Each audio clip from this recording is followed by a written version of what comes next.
আমায় আমার বউ সারা সপ্তাহ খুব ভালোবাসত, কিন্তু সোমবারের রাতে আমায় কাছেই আসতে দিত না, আর অন্য ঘরে গিয়ে শুয়ে পড়ত। একদিন রাতে আমার সহ্য হল না, আর আমি ওর ঘরে চলে গেলাম। ঘরে গিয়ে দেখলাম বউ নেই। যখন একটা পুরনো স্টোর রুমের পাশ দিয়ে আমি যাচ্ছিলাম, তখন চেঁচানোর আওয়াজ শুনতে পেলাম। যখন আমি ঘরটা খুললাম, তখন আমার যেন হুঁশ উড়ে গেল। ওখানে তো আমার বউ, একা একা বিছানায় শুয়ে আমি ছটফট করছিলাম। আর বুকে ছাড়া আমার একদম ঘুম আসছিল না।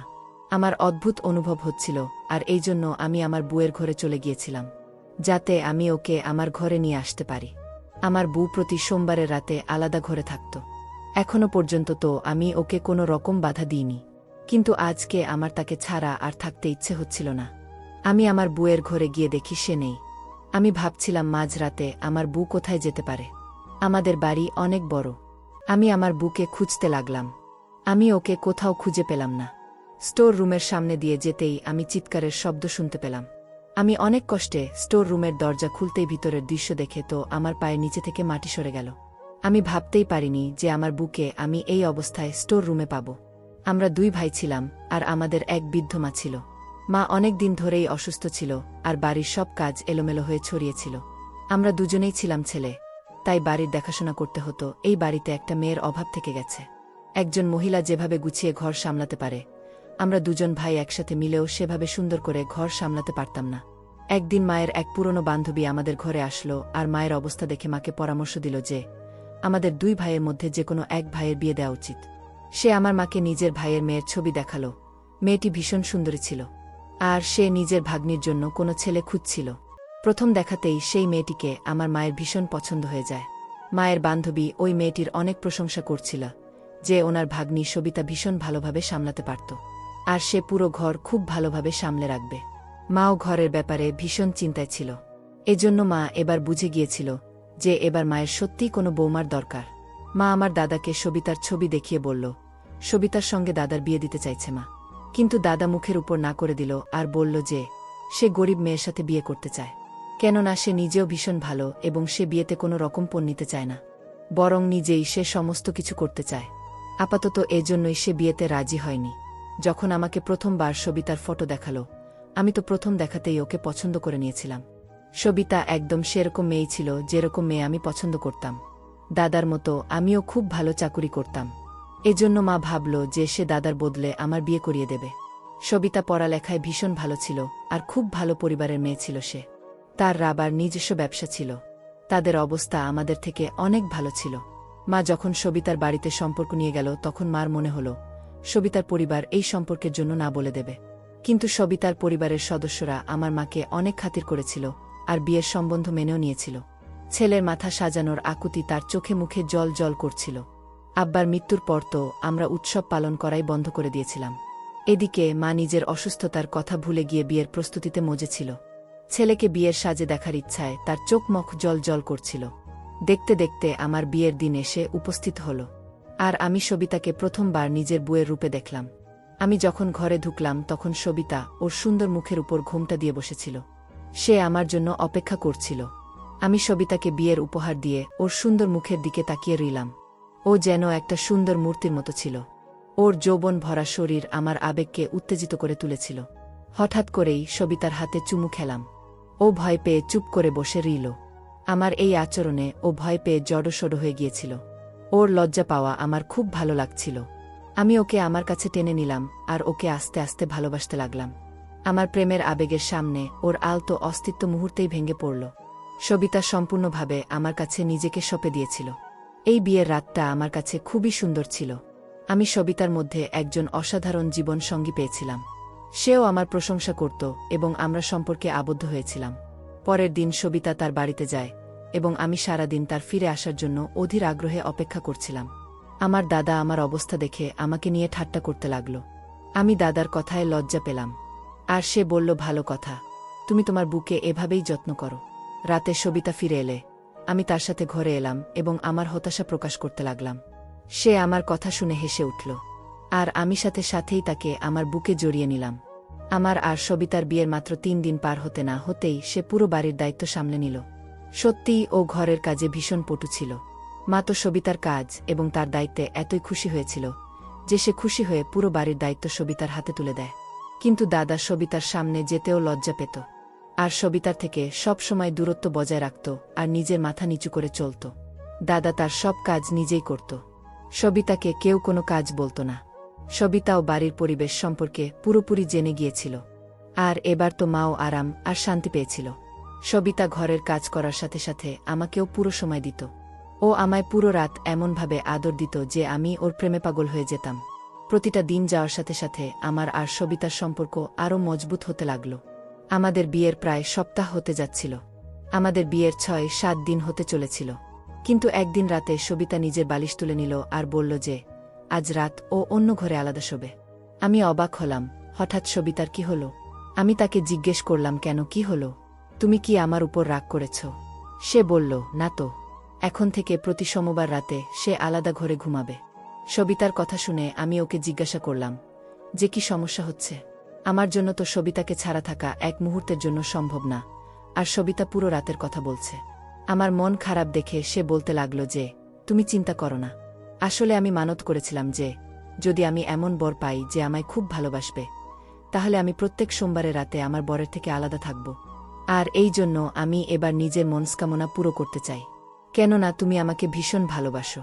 সবিতার কথা শুনে আমি বললাম যে যদি তোমার এটাই মানত হয় তাহলে আমার কোনো আপত্তি নেই, কিন্তু তোমাকে ছাড়া আমি কিছুতেই থাকতে পারি না। আমার কথা শুনে সে বলতে লাগল, আমাকে ছেড়ে থাকাও ওর জন্য ভীষণ কঠিন, কিন্তু আমরা দুজনে তো একই বাড়িতে আছি, আর আমি শুধু একটা মাত্র রাতে আলাদা থাকব। সবিতা বালিশ নিয়ে ঘর থেকে চলে গেল। আমি বিছানায় শুয়ে এপাশ ওপাশ করতে থাকলাম। সবিতার অনুপস্থিতিতে আমি এক মুহূর্ত ঘুমাতে পারিনি। কিন্তু আমি এই ভেবে চুপ হয়ে গেলাম যে এটা শুধু একটা রাতের জন্য। ও এই ৭ দিন তো আমাকে এত ভালোবেসেছে, আমি তাকে ছাড়া এক রাত একা কাটিয়ে দিতেই পারি। পরের দিন সকালে সবিতা ঘরে এলে আমি ওকে দেখে বুঝলাম যে ওর মনটা একটু খারাপ বোধ হয়। আমি ওকে জিজ্ঞেস করলাম, কি হয়েছে তোমার? সে বলতে লাগল যে সে ঘরে একা ঘুমাতে পারেনি। আমি ওকে আদর করে জড়িয়ে ধরে বললাম, যদি তাই হয় তাহলে আমাকে ছেড়ে আর যেও না। আমার কথা শুনে সবিতা বলতে লাগল, যে কোনো মূল্যে তার ইচ্ছা তাকে পূরণ করতেই হবে, আর কিছু দিনের মধ্যেই আমাকে ছাড়া থাকার অভ্যাস ওর হয়েই যাবে। আমি সবিতাকে বিরক্ত করার জন্য মজা করে বললাম, তুমি খুব নিষ্ঠুর, নিজের ওপরেও জুলুম করছো আর আমার ওপরেও। তুমি তো অন্য কোনো মানত চাইতে পারতে, কিন্তু তুমি আমাকে কষ্ট দেওয়ার জন্যই এরকম মানত চেয়েছ। সবিতা আমার দিকে হালকা করে তাকালো আর ঘরের কাজে ব্যস্ত হয়ে গেল। আমি গিয়ে মার কাছে বসলে সে সবিতার অনেক প্রশংসা করছিল। আমি খুব খুশি ছিলাম যে আমার মায়ের সবিতাকে নিয়ে বাকি শাশুড়িদের মতো কোনো সমস্যা ছিল না। এখন বাড়িটির খুব ভালোভাবে রক্ষণাবেক্ষণ করা হচ্ছিল, আর সবাই যে যার জায়গায় খুব ভাসি ছিল।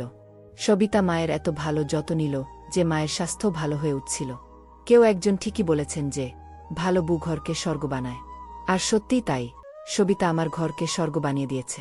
প্রতি সোমবারের রাতে সে আমাকে যন্ত্রণায় ফেলে অন্য ঘরে চলে যেত, আর এই জিনিসটা আমার একদম ভালো লাগত না। আমি একা বিছানায় শুয়ে সবিতার অনুপস্থিতি অনুভব করতাম। সবিতার কোলে ঘুমিয়ে আমি অভ্যস্ত হয়ে গিয়েছিলাম। যতক্ষণ না আমি ঘুমিয়ে পড়তাম, সবিতা আমার মাথায় হাত বোলাতে থাকত। আর এখন তো আমি তাকে ছাড়া ঘুমাতেও পারি না।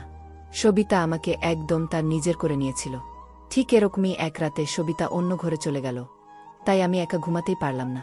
আর এরপর আমি ঠিক করলাম যে এখন থেকে আর সবিতাকে আমার থেকে আমি দূরে থাকতে দেব না, আর এই দূরত্বটা মুছে দেব। আর এটা ভাবতে ভাবতে যখন আমি ওর ঘরে পৌঁছলাম, তখন ওকে পেলাম না। তাই ওকে খুঁজতে গিয়ে স্টোর রুম থেকে আমি চিৎকারের আওয়াজ শুনতে পেলাম। তাই সাথে সাথে আমি স্টোর রুমে ঢুকলাম। আমার স্ত্রী সবিতা আমার দাদার সাথে স্টোর রুমে উপস্থিত ছিল, আর সে বাজেভাবে চিৎকার করছিল। আমার দাদা ওর 2 হাত চেপে ধরে ওকে চুপ করানোর চেষ্টা করছিল। আমি যেই ভিতরে ঢুকলাম, আমার দাদা আমাকে বলল, তোর বউ এখানে তার প্রেমিকের সাথে লুকিয়ে দেখা করছিল। আর আমি যখন ভিতরে এলাম তখন সে চিৎকার করতে লাগল, কিন্তু ওর প্রেমিক পালিয়ে গেল। যখন আমি তাকে বললাম যে আমি তোমার সব সত্যি বলে দেব, তখন ও উল্টে আমাকেই দোষ দিল আর বলতে লাগল যে সে তোমাকে বলবে আমি ওর সম্মানহানি করতে যাচ্ছিলাম। দাদার কথা শুনে আমার মুখ বাগে লাল হয়ে গেল। আমি এগিয়ে গিয়ে সবিতার মুখে একটা চড় মারলাম। অনেকক্ষণ ধরে কিছু বলতে চাওয়া সবিতা চড় খেয়ে একেবারে থমকে গেল আর আমাকে বলতে লাগল, একবার হলেও আমার কথাটা তো শুনে নাও। কিন্তু আমি নিজের চোখে দেখছি যে মাঝরাতে সবিতা কোনো অবস্থায় স্টোর রুমে দাঁড়িয়েছিল। সে বলছিল সে এখানে তার কোনো প্রেমিকের সাথে দেখা করতে আসেনি, বরং আমার দাদা নাকি তাকে ডেকেছে। আমি আমার পবিত্র আর নিষ্পাপ দাদার বিরুদ্ধে ওর মুখে এরকম বিষাক্ত কথা শুনে স্তব্ধ হয়ে গেলাম। আমি সবিতাকে চুলের মুঠি ধরে টেনে ঘরে নিয়ে আসলাম। আমি যে মেয়েকে নিজের মান ইজ্জত ভাবতাম আর যাকে এত ভালোবাসতাম, সে আমারই পিঠে ছুরির আঘাত করল। আজ আমি বুঝতে পারলাম যে 1 সপ্তাহ আমাকে করার পর সোমবারে কেন সে অন্য ঘরে গিয়ে ঘুমাত। আমি জানতে পারলাম এবার এটা তার মানত বা মনস্কামনা ছিল না, বরং তার প্রেমিকের সাথে দেখা করার সময় ছিল। যদি আজকে আমার দাদা ওকে এই অবস্থায় না দেখত, তাহলে আমি জীবনভর হয়তো ওর এই কাণ্ড কারখানা জানতেও পারতাম না। আমি সবিতাকে বললাম যে এক্ষুনি নিজের জিনিসপত্র গোছাও আর নিজের ঘরে চলে যাও। আমার ঘরে ওর জন্য আর কোনো জায়গাই ছিল না। সবিতা আমার পায়ের উপর পড়ে আমাকে বলতে লাগল আমি যাতে ওর কথা একবার অন্তত শুনেনি।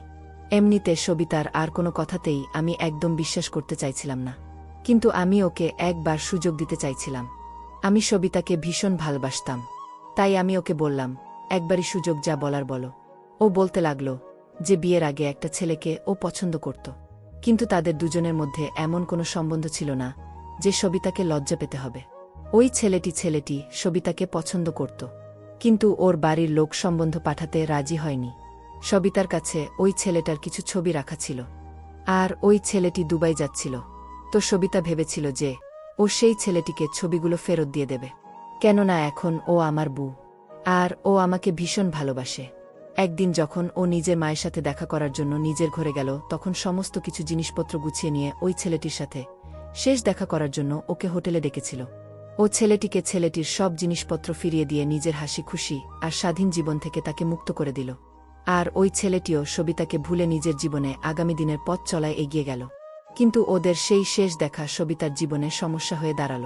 যখন সবিতা ওই ছেলেটির সাথে দেখা করতে শেষবারের মতো হোটেলে গিয়েছিল, তখন আমার দাদা ওকে দেখে নিয়েছিল আর লুকিয়ে ওর ভিডিও বানিয়ে নিয়েছিল, যেখানে ওই ছেলেটা সবিতার হাত ধরে চিরজীবনের জন্য বিদায় জানাচ্ছিল। সবিতার মনে হয়েছিল তার প্রাক্তনের সাথে তার যে সম্পর্ক সেটা মাটির তলায় চাপা পড়ে গেছে, আর এবার ও আমার সাথে খুশি খুশি একটা সুন্দর জীবন কাটিয়ে দেবে। কিন্তু আমার দাদা ওর ভিডিও বানিয়ে ওকে ব্ল্যাকমেইল করতে লাগল, যাতে ও সপ্তাহে একটা করে রাত দাদার সাথে কাটায়। ও আমার দাদার হুমকিতে ভয় পেয়ে যায় আর আমাকে কিছুতেই ছাড়তে চায়নি। এই জন্য ও সিদ্ধান্ত নিয়েছিল, আর ও প্রত্যেক সোমবারে রাতে আমার দাদার সাথে স্টোর রুমে কাটাতে লাগল। কিন্তু এই সমস্ত ও নিজের ইচ্ছায় করেনি, তাই আমার দাদার উল্টো পাল্টা ব্যবহারের জন্য ও চিৎকার করত। সবিতা আমার সামনে হাত জোর করে কাঁদতে লাগল। ও বলতে লাগল যে ও নিজেও এই পাপের জীবন থেকে বের হতে চাইছিল, কিন্তু আমাকে ছাড়া ও বাঁচতে পারবে না, এই জন্য কখনো ও সত্যি বলার সাহস করেনি। আমি অবিশ্বাসের চোখে সবিতার দিকে তাকিয়েছিলাম।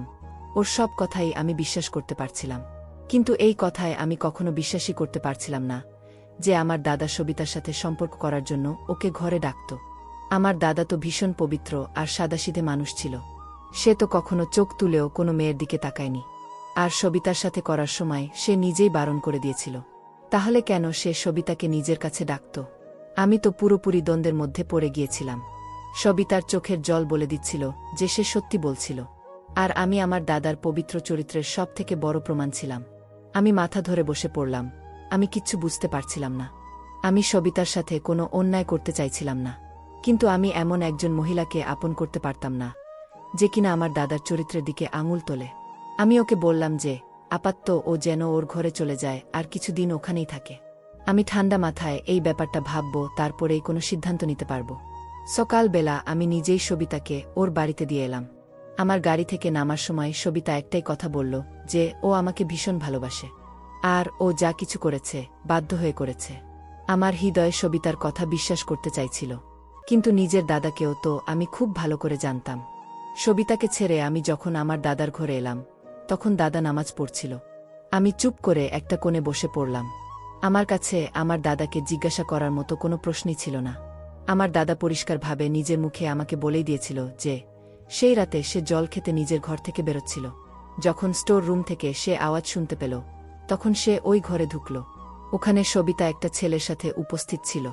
ওরা দুজন সেই সময় খুব বাজে অবস্থায় ছিল। মায়ের শরীর খুব একটা ঠিক ছিল না, সেজন্য আপাতত মাকে এই ব্যাপারটা থেকে আমি দূরে রাখতে চেয়েছিলাম। মাকে আমি এমনি বলেছিলাম যে সবিতা কিছুদিনের জন্য নিজের বাবার ঘরে গেছে থাকতে। দিন ধীরে ধীরে কাটতে লাগল।